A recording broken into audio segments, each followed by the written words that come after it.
So I had to make this quick video highlighting the hypocrisy of Rami as it pertains to the topics of Moors having the right to bear arms, or if Moors should bear arms, and also his hypocrisy of slandering Brother Jamal and his Rise of the Moors organization. So let's roll the footage. Should Moorish Americans be bearing arms, having weapons and guns? No. Emphatically, no. A few moments later. I was thinking like, all right, what are Moors doing about it? Do we have, for example, do we have a Moorish security company?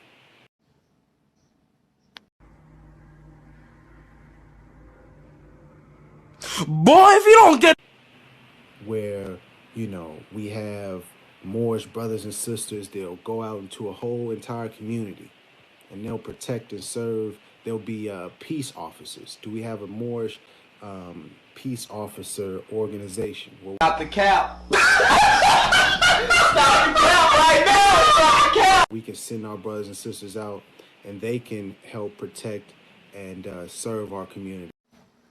Rise of the Moors. So we don't have to depend on the police. We don't have to call the police for anything. We can have, do Moors have that? Rise of the Moors.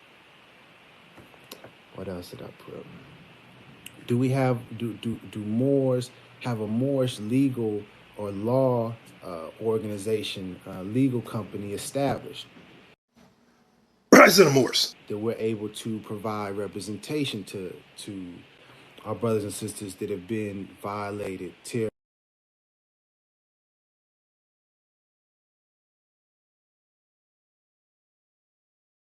terrorized, or murdered by the police. Do we have that established?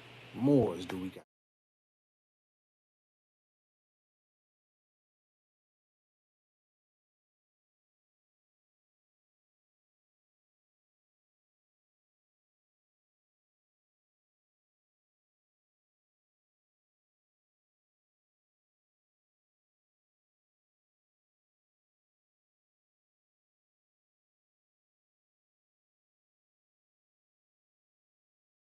And let me just address the typical rebuttal, okay? The Second Amendment. We have the right to bear arms. Just because you have the right to do something doesn't mean that you should and you're required or it's mandatory that you use that right. Let me explain. Miranda rights. Pause. Let me stop you right there. Okay. There is no Miranda rights. Okay, if you read the case law, it's not a right that you have. It's a Miranda warning. But the right to remain silent comes under the Fifth Amendment and the right against self-incrimination. So that's where the right to remain silent really stems from. And you would know that if you knew law, but I guess they're not teaching law in the more science tip of America that you go to, correct? But let's continue to this dumbass rebuttal. You had a right to remain silent. Especially the Moorish brothers out there. You get accused by a woman you've never seen, never met, never spoke to, never talked to in your life. You get accused by her that you raped her. You got the right to remain silent. Are you going to say that you're innocent? Are you going to proclaim your innocence? You got the right to remain silent, right? Right? Right? Just because you had a right doesn't mean you're required to use it. It's fair, right? And let me do you one better, though. This is how amazing Allah is. In our Quran, chapter 43, the insufficiency of knowledge, holy instructions from the Prophet, it says, if thou art suspected, answer with freedom. Whom should suspicion affright except the guilty? Now, yes, we have the right to remain silent, but our divine teaching says you're suspected of something, answer with freedom, especially if you're not guilty of it. Just because we had a right doesn't mean we're required, it's mandatory that we use it all the time.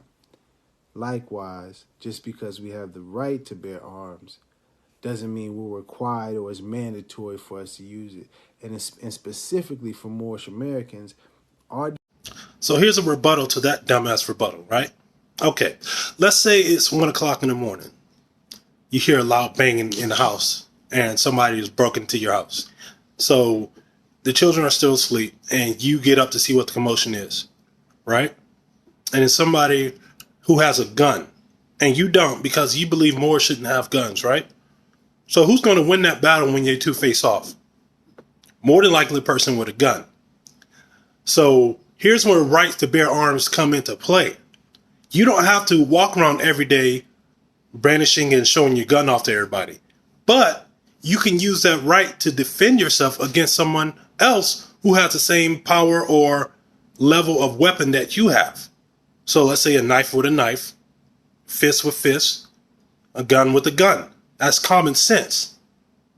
So Noble Drew Ali isn't telling anyone to get rid of their common sense. He may have stated something in the context that he stated, but none of us know the context of which he stated to don't even carry around a pocket knife. We don't know what context he was speaking in. We just have hearsay of what someone said Noble Drew Ali said.